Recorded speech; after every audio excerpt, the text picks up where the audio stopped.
pushing into Gaza with tanks and heavy machinery, apparently holding territory. These are the few glimpses of what Israel calls an expanded ground operation and come from Israel's military itself. Officials have revealed little about their strategy, but since Israeli troops moved into Gaza, video released provides hints about the raids so far.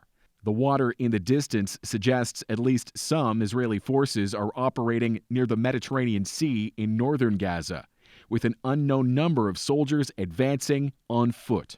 They're now in. I think they're going to stay in. I think that each piece of terrain that they secure, they're going to make sure that Hamas can no longer use it to their advantage. All of it foreshadowed by seemingly endless airstrikes that pummeled Gaza and its people, turning buildings into rubble that's bound to become the site of fierce fighting. Israeli forces have hinted more urban targets will be taken out, and they blame their enemy.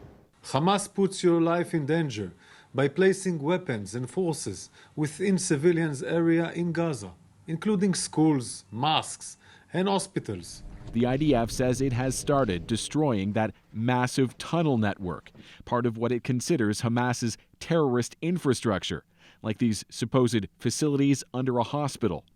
On Sunday, the Israeli military said in 24 hours it had struck more than 450 militant targets, including what it describes as Hamas command centers, observation posts, and anti-tank missile launching positions.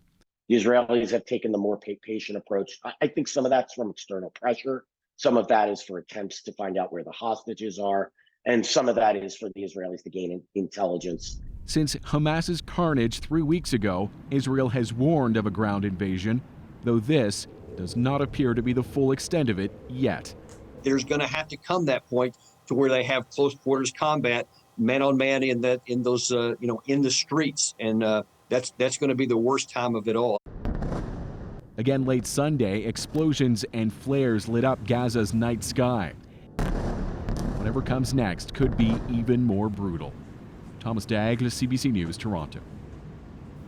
As Israeli troops advance into Gaza, many Palestinians are caught in the middle, including Asia Mathkour, a Gaza resident and Canadian citizen trapped in the enclave.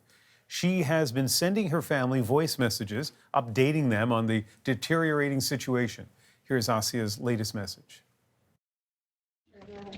We are now taking shelter to a part of the house where it's not near any windows and not near the side where they are targeting a house near us. Just one house, 2 houses apart from us. They just told them to evacuate it. So now we are taking oh my God. Honestly, I don't know what's left. Like, what is the world waiting for? What are Canadians waiting for, to be honest? Are they waiting to hear about me? I'm dead with all my kids and my family, and we're just added to the numbers. Like, what's going on? People honestly need to start moving. Everything is so scary. May Latif is Asia's sister-in-law and has been in close contact with her throughout the ordeal. May, it's nighttime now in Gaza. You received that message this morning. Have you heard from Asia since? Yeah, we heard from her.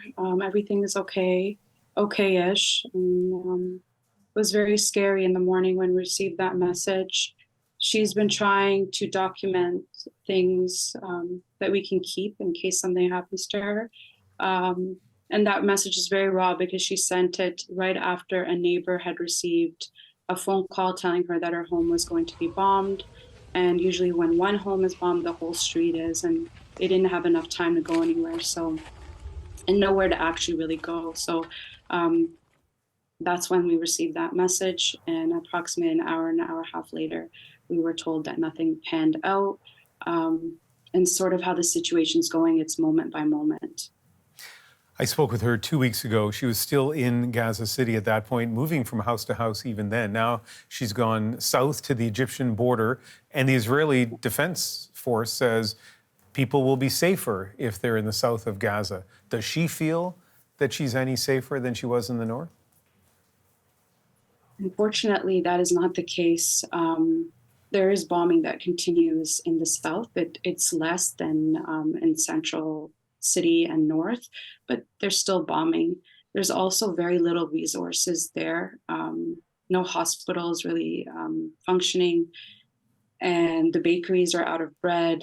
Water has, clean water has run out. They have some source of water, not clean, and they also have to pace it. They're eating canned foods, also having to pace their intake of canned foods.